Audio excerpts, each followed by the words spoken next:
মুসা নবী একদিন আল্লাহর কাছে কয়, আল্লাহ ফেরাউনে তো জ্বালান জ্বালায়, তুমি কি ফেরাউনকে গজব দিয়া ধ্বংস করতে পারো না?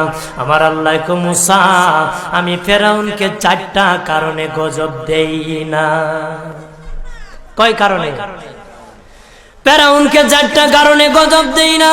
1 নম্বর কারণ হলো, রে মুসা, সারাদিন ফেরাউন বলে আমি খোদা, আর রাত যখন হয়ে যায় জঙ্গলে যায় করলাম আমি জানি তুমি খোদা, আমি খোদা না, কিন্তু আমারে মানুষ খোদা কইলে ভালো লাগে, খোদা কইলে ভালো লাগে।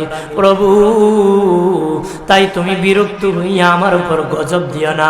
আল্লাহ বলে, মুসা রে, ওই ফেরাউনে রাত্রির দুয়ার কারণে আমি আল্লাহ তার উপর গজব দেই না। 2 নম্বর কারণ হলো, আরে মুসা তোমার মুখে দাড়ি, ফেরাউনের মুখে দাড়ি, তোমার পরনে জুব্বা, ফেরাউনের পরনে জুব্বা, তোমার মাথায় পাগড়ি, ফেরাউনের মাথায় পাগড়ি। আমি যদি গজব দিই, জুব্বার বেজ্জতি হবে, পাগড়ির বেজ্জতি হবে, দাড়ির বেজ্জতি হবে।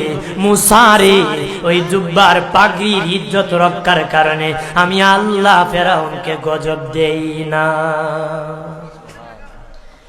3 নম্বর কারণ হলো, আল্লাহ বলেন, মুসা রে মুসা, 3 নম্বর কারণ হলো, ফেরাউনের বাড়িতে একটা এতিমখানা আছে, প্রতিদিন